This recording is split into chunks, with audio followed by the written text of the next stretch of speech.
Why did you file the lawsuit?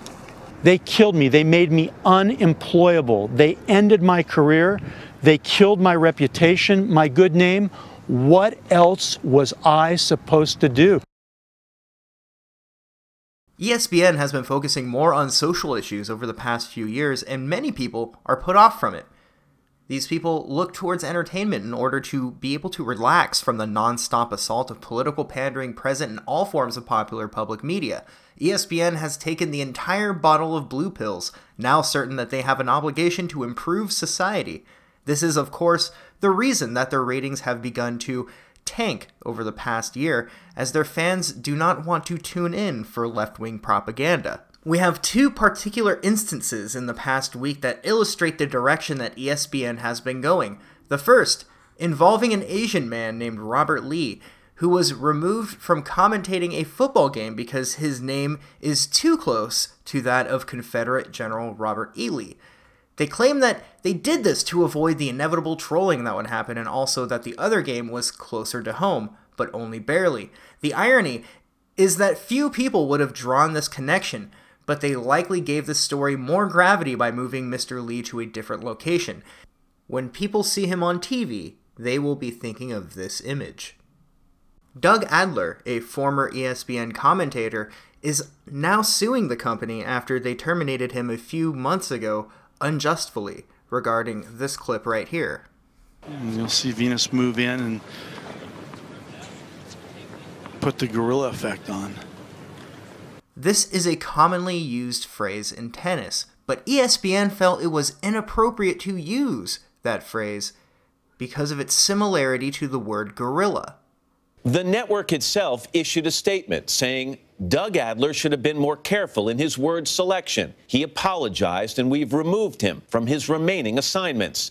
Adler says the very next day he was fired.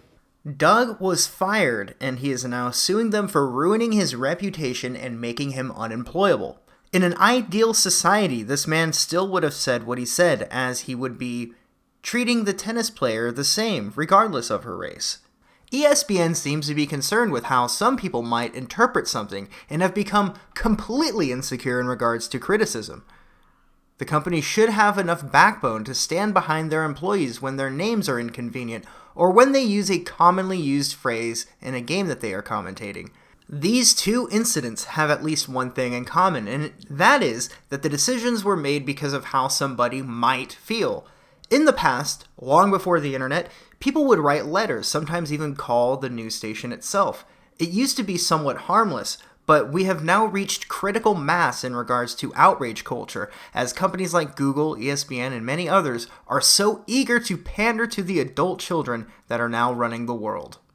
In the wake of an internet civil war among social media sites, I wanted to expand the ways that everyone can engage with me. You can always send me an email.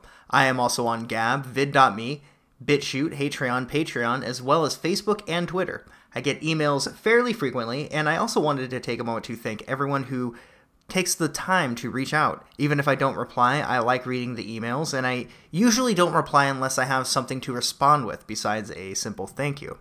I'd also like to take another moment to thank all of my patrons. Having to build a new PC pretty soon, it's nice to know that I have a little bit of help footing the cost. So I wanted to give a quick shout out to all of you guys here. We have You Can Call Me Daddy, Crusading Infidel, William Rehawk, David Brown, Dustin Gasper, Harper Elliott, Tim Johnson, Frake Bench, Brian Blasphemy, Peter Fritchenelt, Hamlet Joe, Rad Russ, Storm Blair, Point Curation, and Alexander Petrov. Thank you everybody for your support, and thank you everyone for watching. Let me know what you think about this whole ESPN nonsense in the comments below. And I'm officially on vacation, so I wanted to also let you know that I will be doing a live show tomorrow afternoon. Instead of the normal midnight show like we would have done tonight, I figured we could do a bit of a day show, so more people could join in on the live stream. So that'll be about it, and you all have a nice afternoon.